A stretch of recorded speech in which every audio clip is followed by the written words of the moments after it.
Dunque, allora, vi ringrazio ancora per la presenza veramente numerosa, perché questo significa che c'è anche un certo interesse verso queste tematiche e a me personalmente fa molto piacere.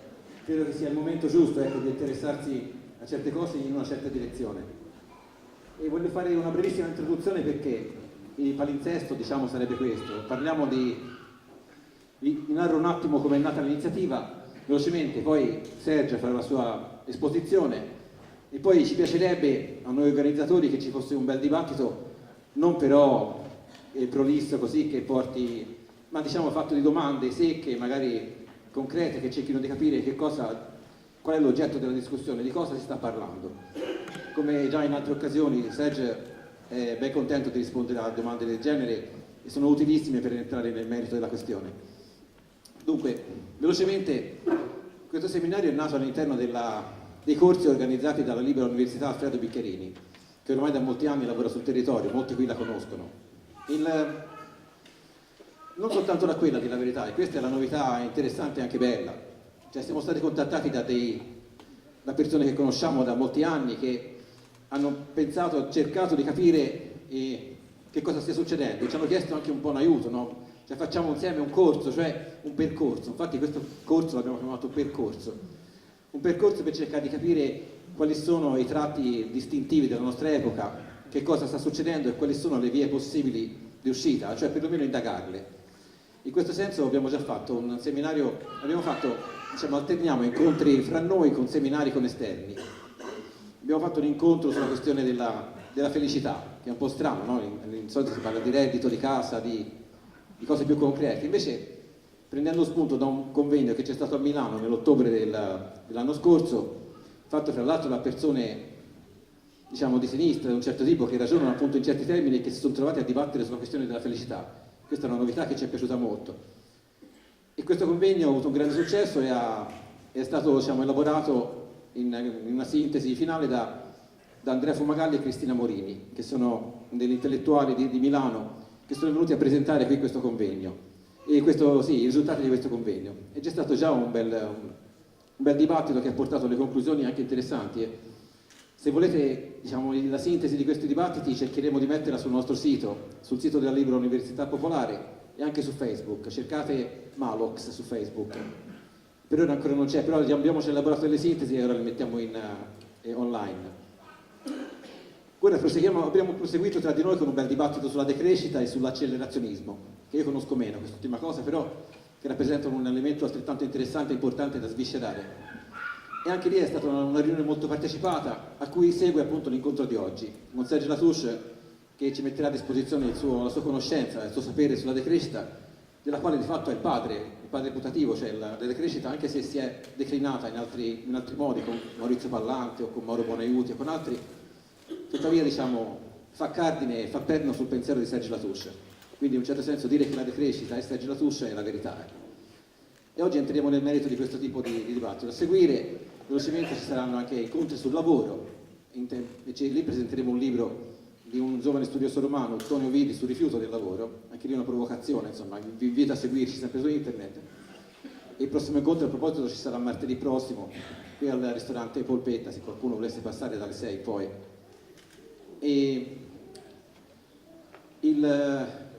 forse non è la Polpetta, è in Corea, bravo, scusatemi, è in Corea, ci ho avuto un attimo di... E poi seguiremo anche perché una delle domande che ci siamo fatti è se per molti, come sembra, lo Stato non è più l'organo, diciamo, adatto a gestire una complessità che comunque sta sfuggendo di mano così, tuttavia neanche possono essere singole comunità staccate fra loro. Quale può essere la forma politica che può prendere un mondo al di là del sistema capitalistico, diciamo, no? Sono domande molto alte, ce ne rendiamo conto, però forse è anche il caso di farle ogni tanto, insieme chiaramente alla difesa del posto di lavoro, alla difesa della casa. E fra di noi abbiamo posto l'attenzione sull'esperienza dei curdi, l'esperienza di Öcalan curdi che fa a sua volta riferimento alle teorie di Buchkin, alle teorie del confederalismo democratico. Ecco, andremo a fare un incontro anche su questi temi qui e insomma appunto vi invitiamo a seguire anche questo, secondo noi particolarmente interessante. Ora, per venire alla giornata di oggi, ora non voglio anticipare, diciamo, le tematiche di fondo della decrescita perché lo farà Serge. Dico soltanto che fra noi un po' tutti ci è sembrato il pensiero adatto per entrare nel merito della crisi che stiamo vivendo, crisi che possiamo dire di tre tipi, che è ambientale, come tutti vedete sotto gli occhi, economica e sociale. ambientale perché chiaramente ormai è dominio di tutti, che è chiaro per tutti che all'interno di un mondo finito non è possibile una produzione di tipo infinito che non dà neanche la possibilità al mondo di rigenerarsi, cioè che non segue il tempo ciclico del mondo, ma segue un tempo lineare sempre più folle, sempre più forte verso un muro o un baratro dal quale sembra non riusciamo ad uscire. Crisi economica perché è un po' lo stesso motivo, ecco, il tipo di società in cui si vive, come tutti sapete, non produce le cose per il benessere delle persone, per il bene della gente, per far felici le persone, ma per fare soldi. Questo fa sì che all'interno di un contesto di competizione ci sia un crescimento, quello che praticamente in linguaggio marziano si chiama accumulazione, nel linguaggio della decrescita si chiama crescita, appunto.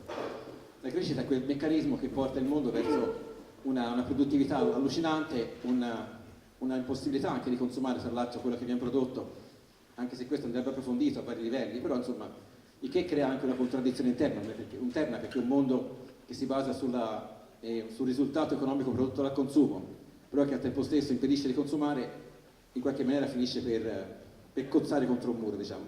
E poi vabbè, la crisi sociale, anche esistenziale, che viviamo tutti, che in qualche modo abbiamo perso un po' il senso, diciamo, dei nostri ruoli, no? Ora all'interno di un tipo di crisi del genere, per esempio una società che fondava l'identità delle persone sul lavoro la sta distruggendo in qualche maniera, per cui ognuno, e anche lavorare in questo senso, grazie al pensiero della decrescita, ci aiuta ad uscire fuori da una colpevolizzazione del singolo, no? Della singola persona, colpevolizzazione che viene anche in qualche maniera alimentata ad arte da tutto un sistema anche mediatico, mentre invece inquadrare la cosa in un modo più complessivamente complessivo, appunto, che guardi il sistema più che non la singola responsabilità, aiuta molto in questo senso qui. E per finire soltanto due avvertenze, una specie di istruzione per l'uso, ecco. La decrescita è appunto un tentativo molto radicale che si scontra col sistema vigente, quindi la decrescita non è semplicemente chiudere bene il rubinetto, oppure fare bene la raccolta differenziata, oppure consumare meno o andare in bicicletta.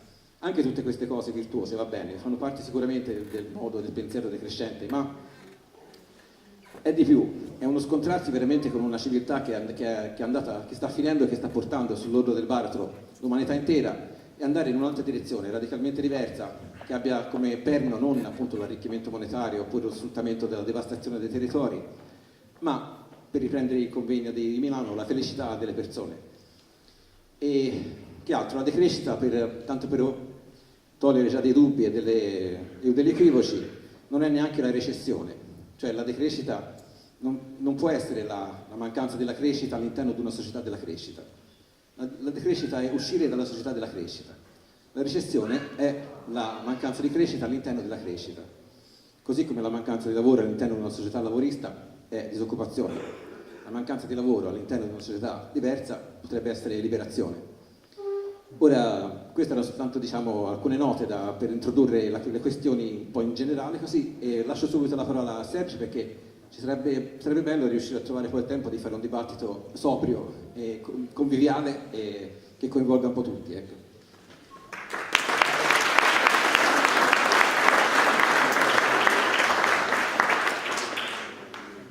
Grazie Massimo, buonasera a tutte e tutti.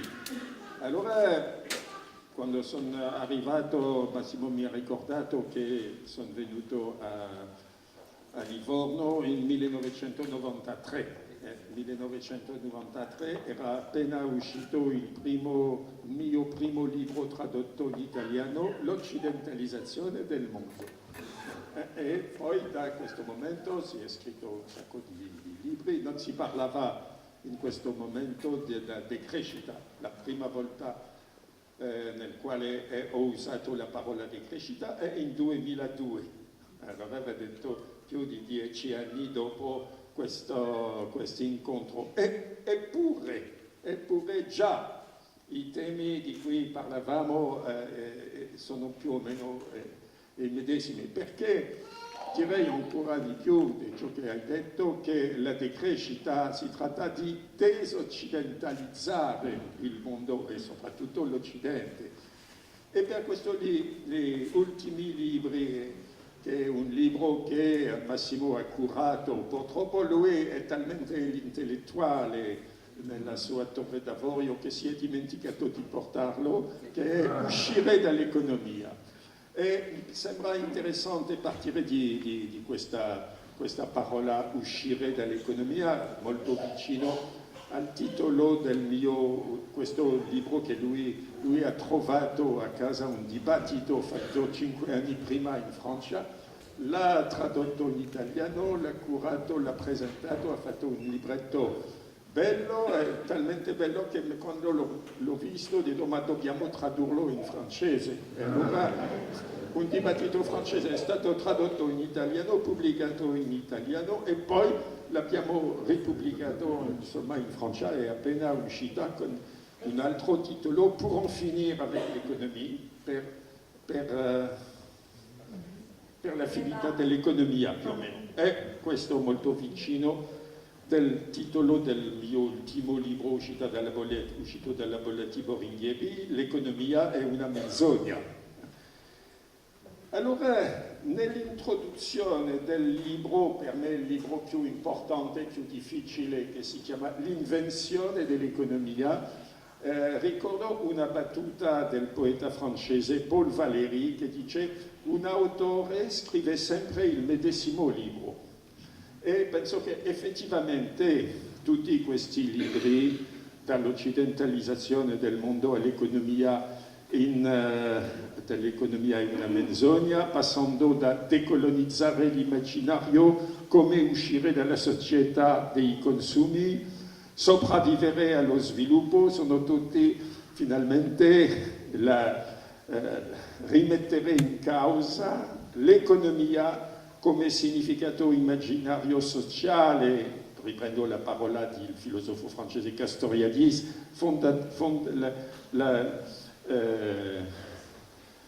il significato immaginario sociale, fondatore della modernità, della società, della crescita. Allora vorrei fare il titolo che avevo proposto per quest'ultimo libro, L'economia è una menzogna, che è fatto da 3 interviste e che ritraccia il mio percorso, il mio itinerario. Volevo intitolarlo da una parola greca, metanoia, che significa ripercorrere dal pensiero tutto il percorso. E allora vorrei in prima parte ritracciare questo percorso, perché far capire che non si nasce decrescente, se lo diviene, e come se lo diviene, è tutto una storia, perché per uscire dall'economia si deve capire come siamo entrati dentro l'immaginario economico e poi ritracciare un po' i temi principali alla fine del percorso che mi ha portato alla decrescita. Allora, l'inizio del percorso, naturalmente, c'est quando sono partito in Africa come esperto dello sviluppo. Allora in questo momento ero un economista normale, diciamo, tra virgolette, un economista produttivista, come tutti gli economisti. Andavo in Africa per sviluppare l'Africa e svilupparla del modo più veloce possibile, con una pianificazione di tipo marxista, con priorità all'industria, l'ordo, eccetera. E anche non sono nato economista produttivista, lo sono diventato attraverso l'università, che mi ha trasmesso che mi ha colonizzato il mio immaginario con l'economia, e l'economia m'ha trasmesso la fede nel progresso, la religione della crescita e della produttività. E questa è la cosa buona, l'uomo è sempre schizofrenico, abbiamo 2 emisferi del cervello, a destra e a sinistra. E l'altro, se l'emisfero di destra era colonizzato dall'immaginario economico, colui di sinistra era più critico, era rimasto più critico e era molto appassionato dall'etnologia, dall'antropologia. e sono andato in Africa al medesimo tempo per scrivere una tesi di economia e marxista e una bibliografia etnologica. Allora ho fatto questa tesi di dottorato su il depauperimento su scala globale. Volevo riprendere, pensavo che la tesi di Marx sul depauperimento della classe operaia nel trentennio d'oro non funzionava più, ma trasposto a livello globale aveva un senso che l'accumulazione del capitale, la crescita del capitalismo generava ricchezza da un lato e povertà all'altro polo. Ma al medesimo tempo ero appassionato delle culture africane, anche se dicevo ai miei studenti quando parlavano della cultura africana, che cos'è la cultura africana? È la miseria, dovete mandare tutto questo via e svilupparvi, fare lo sviluppo, la rivoluzione per sviluppare del modo con una pianificazione alla sovietica più o meno. E allora il momento, la svolta importante, ciò che i greci chiamavano il kairos, è venuto dopo, quando sono andato nel Laos in 1966, che è il momento che posso chiamare il mio cammino di Damasco.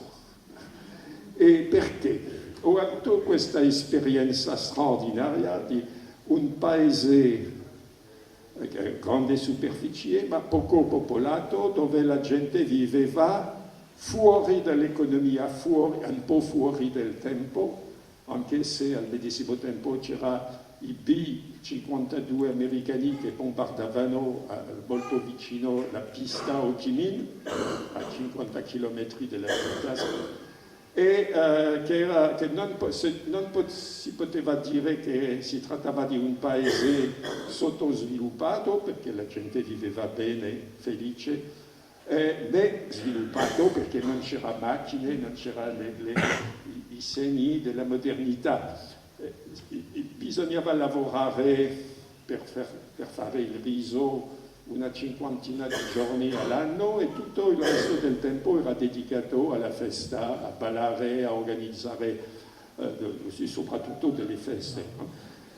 E allora ho capito subito, mi è venuta una illuminazione che con le mie teorie economiche, dello sviluppo, eccetera, andavo per distruggere questa civiltà, distruggere questa felicità di questo popolo che non voleva conoscere niente dell'economia, del produttivismo, dell'industrializzazione, che era contento di vivere in un paese non inquinato dove si poteva vivere bene senza lavorare troppo e dedicare più tempo all'ozio e alla socialità.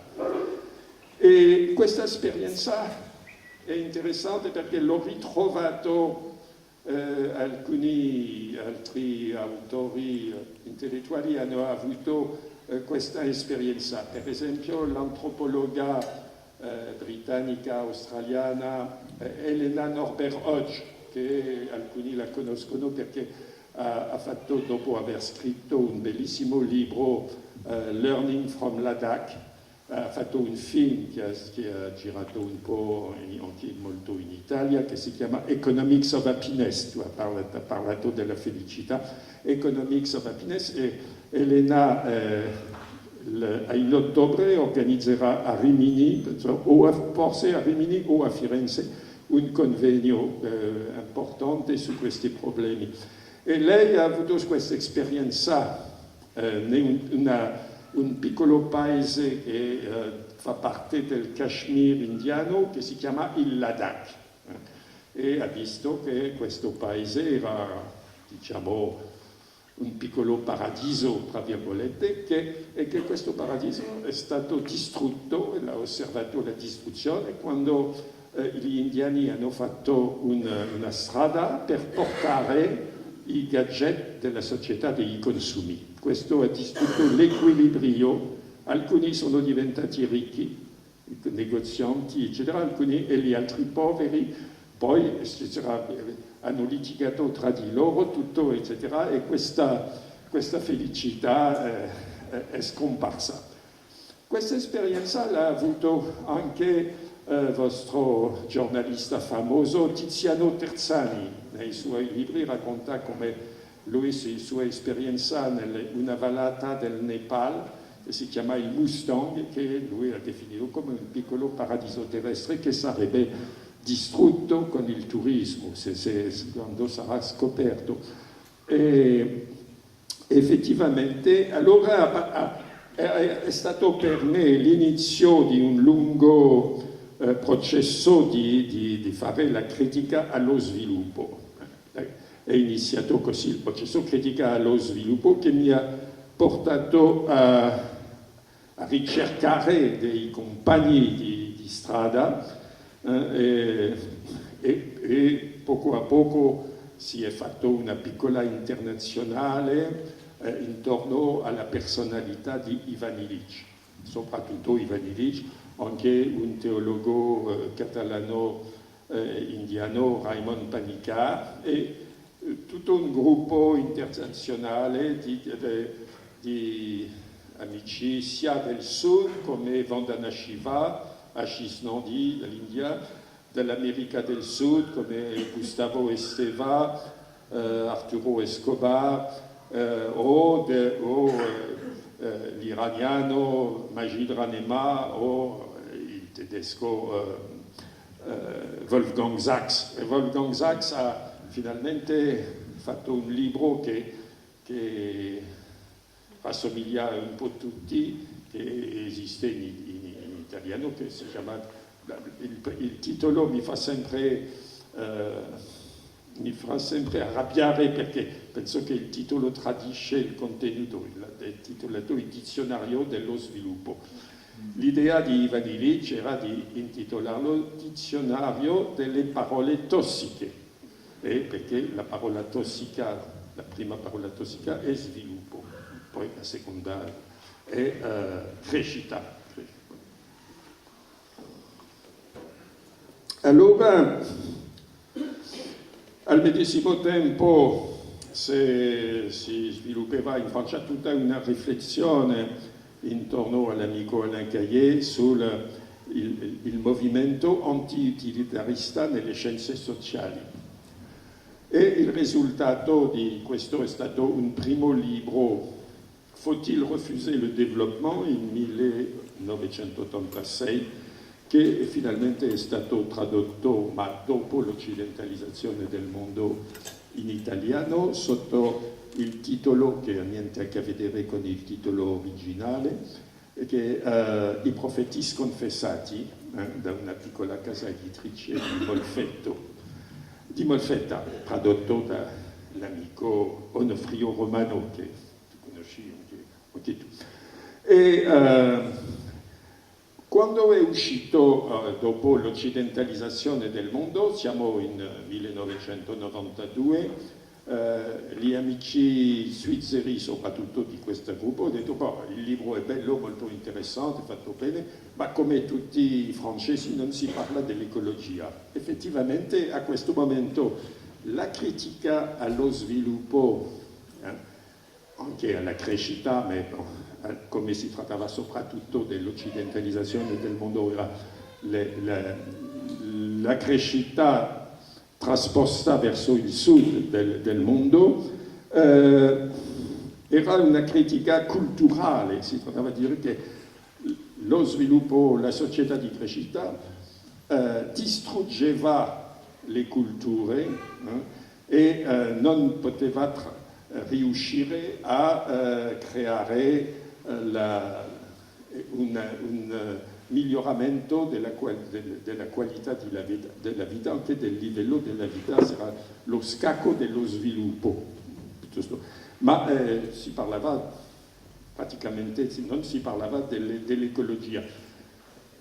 Conoscevo già, naturalmente era già uscito il primo rapporto al Club di Roma nel 1972, Limits to Growth, e conoscevo bene questo, conoscevo anche il libro che era uscito il medesimo anno di Nicolas Georges-Puregen, The Law of Entropy and the Economic Process, che è stato tradotto, alcuni parti tradotto e pubblicato in francese con il titolo La décroissance, la decrescita, e questo siamo nel 1995 e avevo fatto una recensione di questo libro, ma non mi aveva molto colpito, e questo titolo, La décroissance, non aveva avuto una risonanza molto forte. E c'est solo in 2002 che alcuni amici hanno avuto l'idea di riprendere questa parola décroissance e di rilanciarla, diciamo, di utilizzarla di nuovo.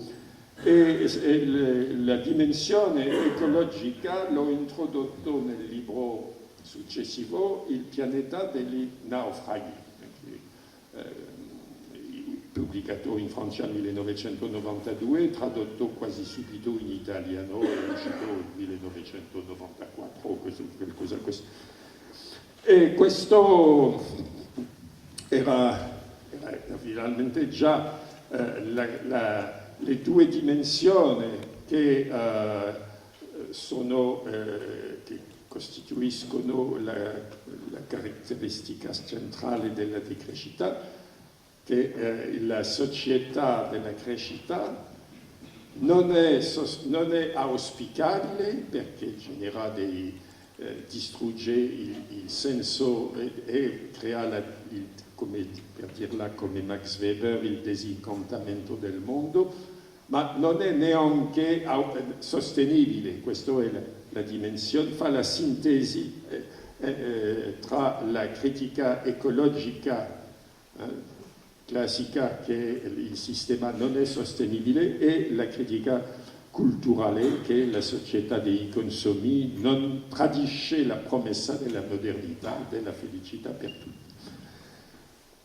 E allora successivamente sono usciti un libro importante per costituire questo insieme, che è L'altra Africa tra dono e mercato, importante perché era spiegare come è possibile sopravvivere allo sviluppo e vivere fuori dall'economia. Mi spiego, l'Africa subsahariana non esiste dal punto di vista economico, rappresentava e rappresenta sempre meno di 2% del prodotto mondiale, va detto quasi niente, e dentro questi 2% c'è il petrolio della Nigeria, che rappresenta una bella parte, e l'economia sudafricana, che è molto particolare, e per i 700 milioni di africani niente. Allora com'è possibile vivere così con un prodotto interno lordo uguale a zero? E è possibile perché c'è l'economia che è stata nominata informale e che funziona sulla solidarietà. E da un certo punto di vista si può dire che la solidarietà sostituisce l'economia. E allora questa è una lezione importante, perché se domani tutto il nostro sistema crolla, che c'è il collasso della società dei consumi, della società della crescita, questo non significa necessariamente che è la fine del mondo. Si può immaginare un altro mondo, come c'è un'altra Africa. E un libro anche dopo per me molto importante, ma che non è stato capito, è Giustizia senza limiti. Allora, non si è capito che il titolo Giustizia senza limiti era la traduzione del nome che George W. Bush aveva, no, il padre Bush, il primo, aveva dato all'intervento americano, la prima guerra dell'Iraq.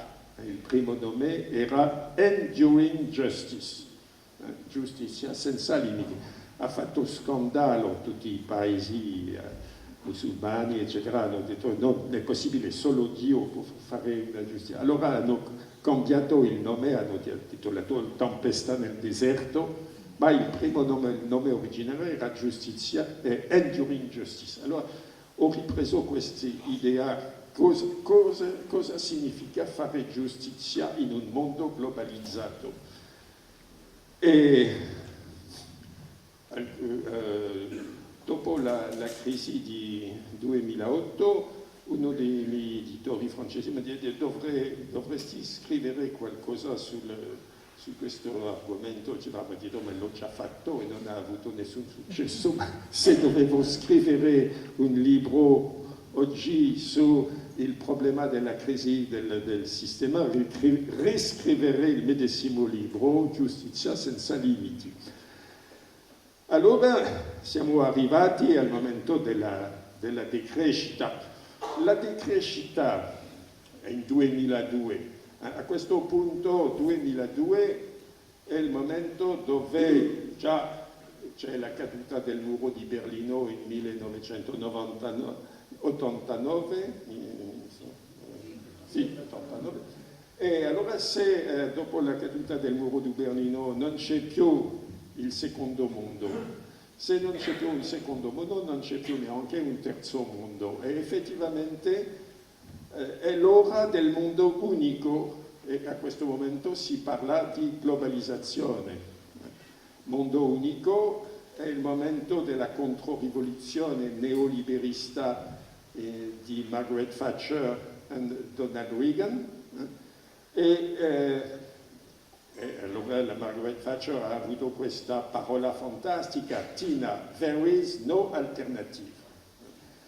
E effettivamente si vede bene che non c'è un'alternativa, e soprattutto non c'è un'alternativa di sinistra, che come è il momento dove si svela che, come dice l'amico Marco Revelli, ci sono due destre, una si chiama la sinistra.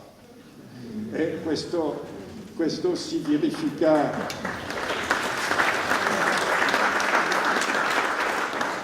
Allora si verifica prima in Inghilterra, naturalmente, con Tony Blair e la terza via, poi si verifica in Germania con Schröder, poi si verifica in Italia con Matteo Renzi e finalmente in Francia con François Hollande.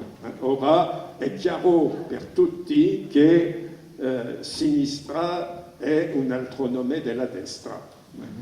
E effettivamente la Thatcher, da questo punto di vista, ha avuto totalmente ragione. There is no alternative.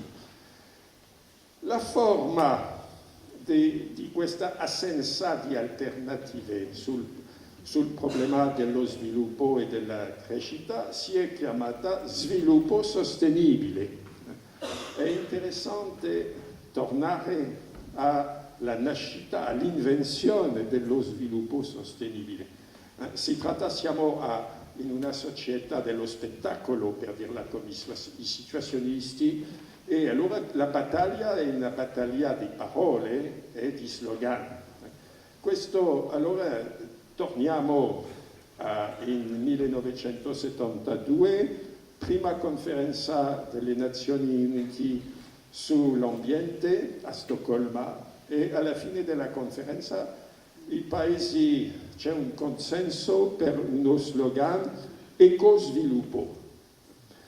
Ma poco dopo gli industriali americani ho detto no, ecosviluppo non va bene per noi, perché troppo c'è la parola eco e questo può creare problemi all'industria delle imprese transnazionali. Allora ho mandato Henry Kissinger per cambiare la parola della conclusione della conferenza di Stoccolma negli anni 70. Allora hanno fatto un complot, tre personaggi, Henry Kissinger, Maurice Strong, che era il presidente della conferenza delle Nazioni Unite, che ha organizzato dopo quella di Rio 1992, e poi le altre conferenze, e che è un miliardario canadese del petrolio,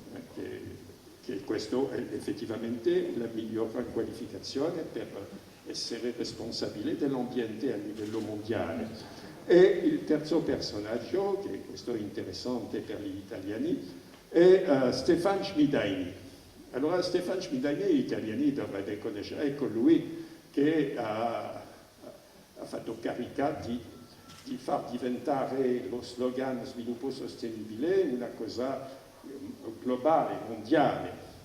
E il proprietario di Eternit, era il proprietario di Eternit, è stato processato a Torino, condannato 2 volte, condannato finalmente a 18 anni di carcere per la strage di 3.000 dipendenti a Casal Monferrato, l'impresa Eternit. Naturalmente non farà nessun carcere perché lui vive nella Costa Rica e si è sbarazzato dell'impresa Eternit e un'impresa forestale. E al medesimo tempo, come amico tra miliardari, sono tutti amici, amico di Maurice Strong, ha fondato la più grossa lobby ambientalista, diciamo, che si chiama il World Business Council for Sustainable Development, il Consiglio mondiale dello sviluppo sostenibile, dove sono tutti i più grandi inquinatori del pianeta, cioè la Monsanto, Novartis, la Fiat, Nestlé, Total, ci sono tutti. E allora hanno fatto una propaganda fantastica come per un nuovo prodotto, per lanciare un nuovo prodotto, una nuova macchina, e hanno fatto una grande pubblicità che ha avuto un successo fantastico, a tal punto che tutti gli ecologisti sono caduti nella trappola e dopo hanno detto, ma no, lo sviluppo sostenibile era una bella parola, è stato detornato dalle intenzioni, no, è stato inventato per questo. Si tratta effettivamente di un bel ossimoro, ma si sa che il nostro viviamo come... C'è un filosofo francese che ha scritto un bel libro che si chiama La politica degli ossimori e che ha dimostrato che effettivamente viviamo questo tempo che già è stato annunciato da George Orwell con il suo romanzo 1984 e La nuova lingua, dove per far accettare una cosa si deve utilizzare una parola contraria, la guerra è la pace è la guerra, eccetera. E il più bel ossimoro è stato sicuramente la guerra pulita. E allora lo sviluppo sostenibile effettivamente è un bel ossimoro perché lo sviluppo non è sostenibile. Allora nel 2002 la piccola associazione di cui ero presidente aveva sentito che si doveva contrastare questa propaganda e che portava a nessuna alternativa e aprire la strada a un'alternativa. Allora abbiamo usato questa parola decrescita come uno slogan provocatorio. Naturalmente non si tratta di prendere alla lettera questo fa parte della strategia mediatica, non di una riflessione di fondo. Naturalmente i partigiani della decrescita vogliono far crescere molte cose, la felicità, ma anche semplicemente la qualità dell'aria, la qualità dell'acqua, la qualità di tutte queste cose che la società della crescita ha distrutto. E allora dietro questo slogan si doveva costruire un progetto alternativo, un progetto, se volevamo essere rigorosi, dovremmo parlare di accrescita, con questo A greco privativo che troviamo nella parola ateismo, e precisamente si tratta di diventare ateisti della crescita, agnostici del progresso, dello sviluppo e tutti quanti. E allora si tratta precisamente di decolonizzare l'immaginario, il nostro immaginario della fede, del progresso, della credenza si tratta di uscire dall'economia e di immaginare un altro mondo, un'altra civiltà, non un'altra economia precisamente, ma un'altra civiltà dove si può vivere bene con meno senza distruggere il pianeta, una società sostenibile e auspicabile, che l'ho chiamato una società d'abbondanza frugale, ma si potrebbe anche definirla con il collega inglese Tim Jackson, una società di prosperità senza crescita. Tim Jackson era un esperto del governo di Tony Blair sull'ambiente e ha fatto con tutto un gruppo di economisti e altri scienziati un rapporto al governo bellissimo che è stato pubblicato sotto il nome Prosperity Without Growth, prosperità senza crescita.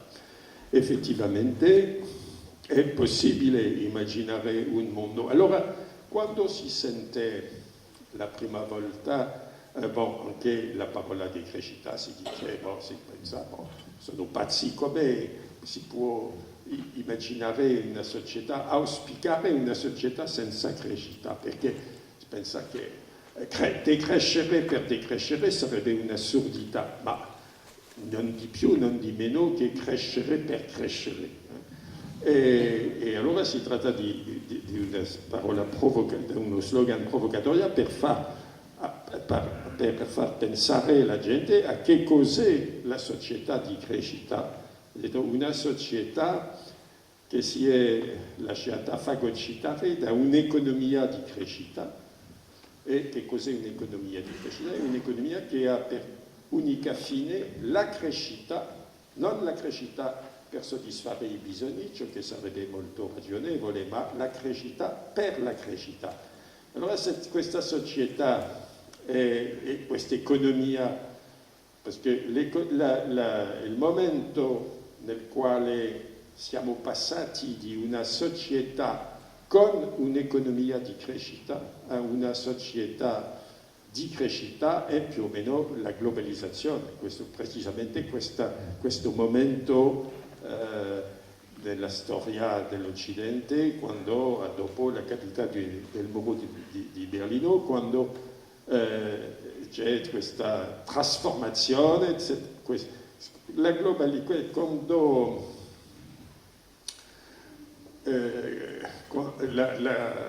la cosiddetta globalizzazione o mondializzazione non è la mondializzazione dei mercati. I mercati sono mondializzati almeno da 1492, quando i merindiani hanno scoperto un certo Cristoforo Colombo.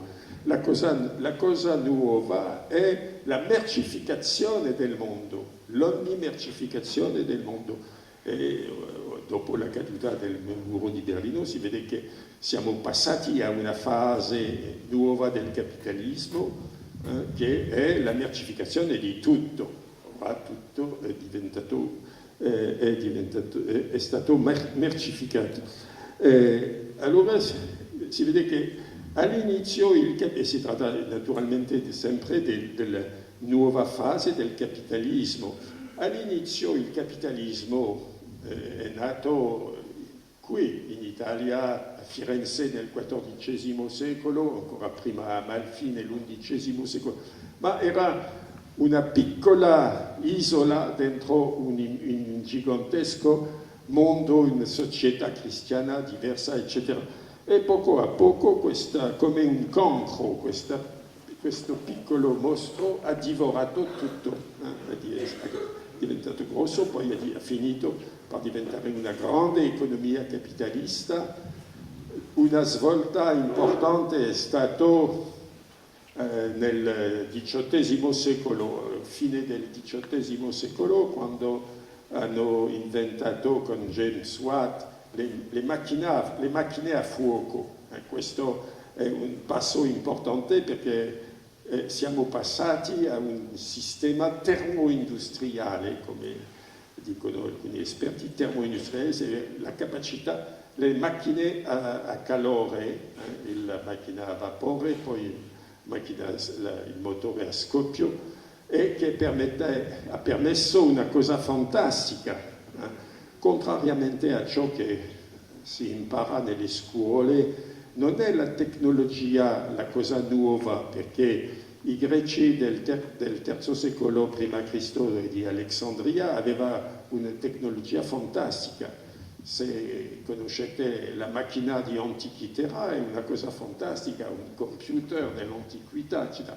Il problema è l'energia. Avevano solo l'energia umana, gli asini, ma gli asini si deve nutrirli, la produttività è molto debole. Con la macchina a vapore si può sfruttare un dono fantastico che è le energie idrocarburi, il carbone e soprattutto il petrolio.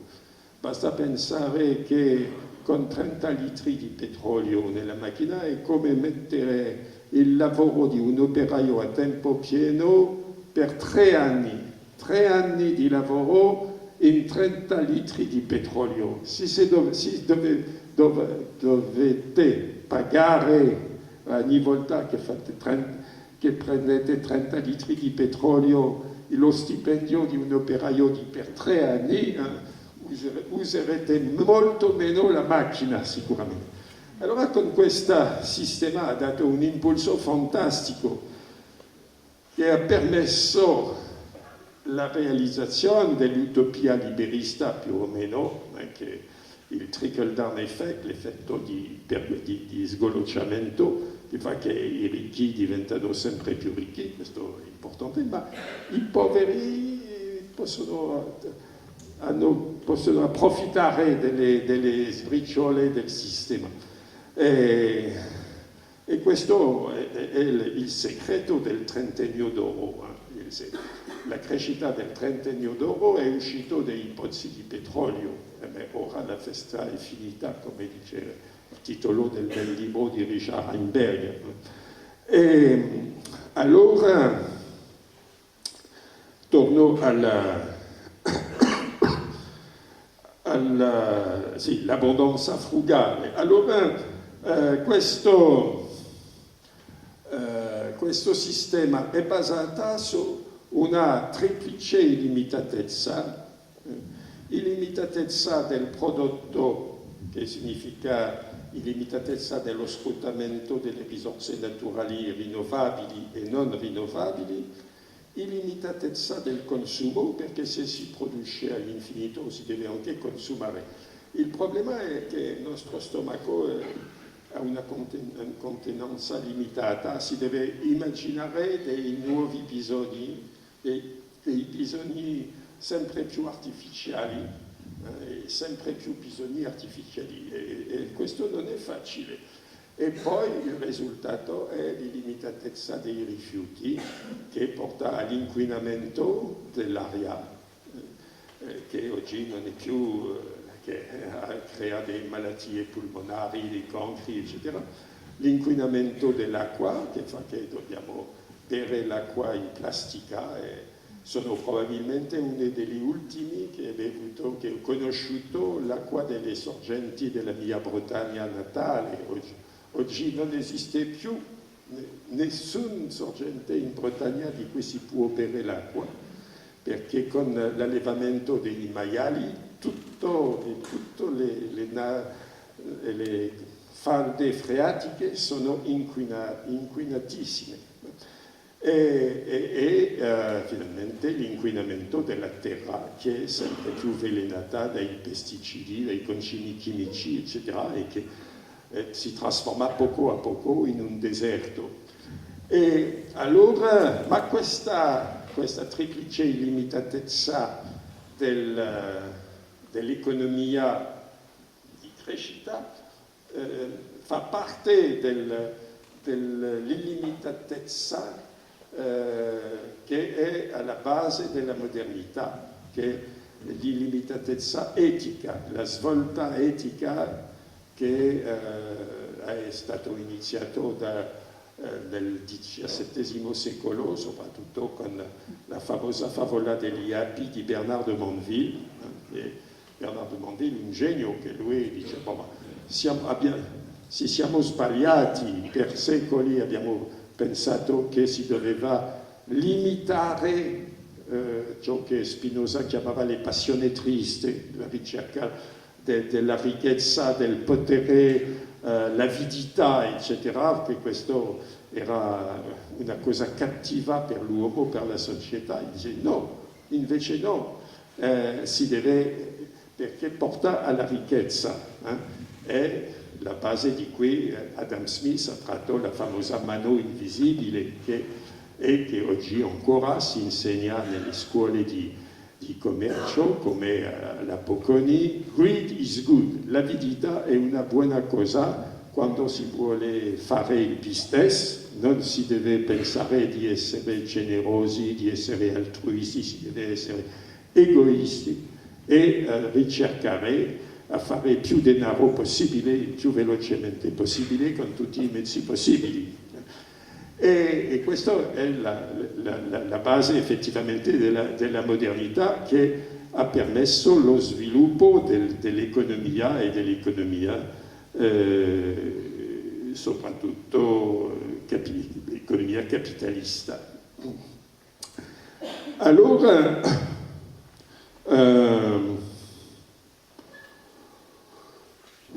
per concludere tutto questo, per non farla troppo lunga, l'abbondanza frugale, oui.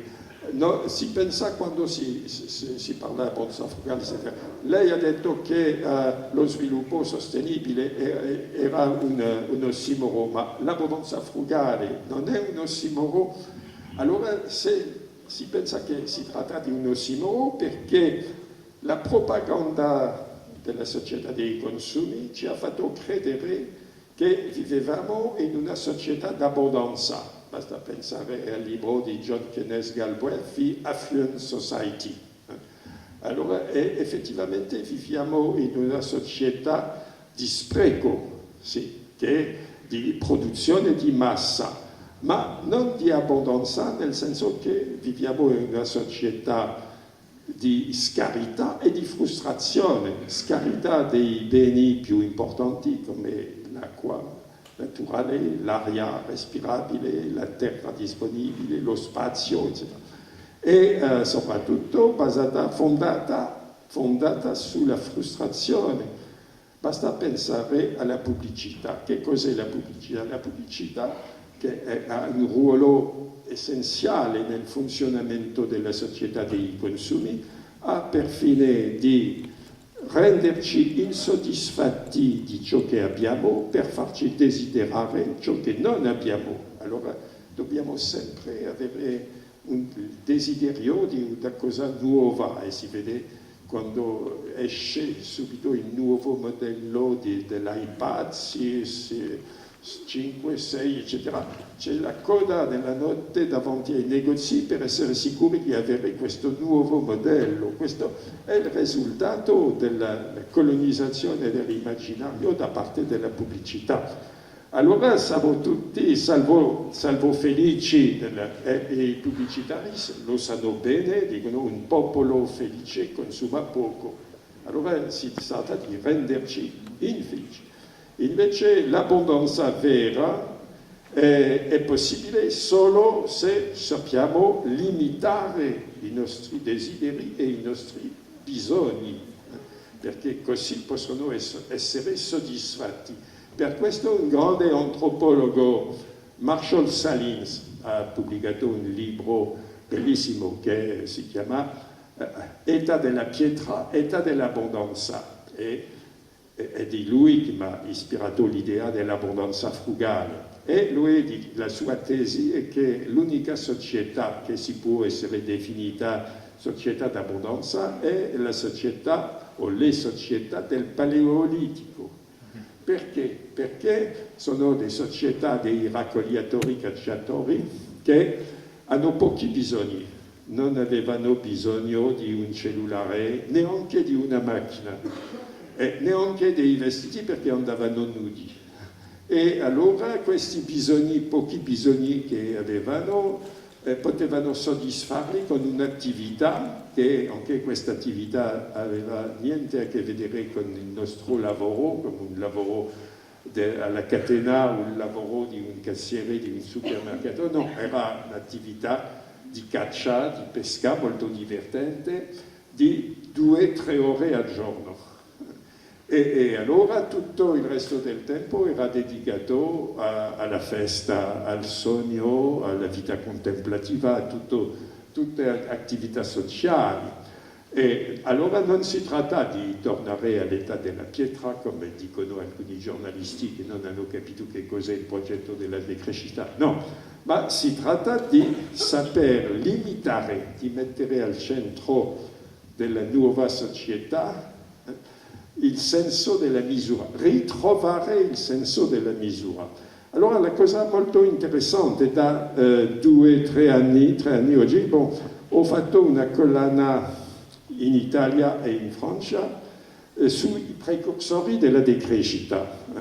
E allora ci sono naturalmente i precursori ai quali pensiamo tutti, che sono come Ivan Illich, Castoriadis, eccetera. Ma ci sono anche dei precursori più vecchi, i socialisti utopici, perché con questa trasformazione del capitalismo di cui ho parlato nella fine dell'Ottocento, del Settecento, con il sistema termoindustriale e la prima rivoluzione, cosiddetta prima rivoluzione industriale, ha generato una sofferenza talmente forte che subito è venuta l'aspirazione a un'altra società. E è stato il socialismo, il primo socialismo, il socialismo utopico, romantico, eccetera, e che era il rifiuto dell'industrializzazione, l'aspirazione a una vita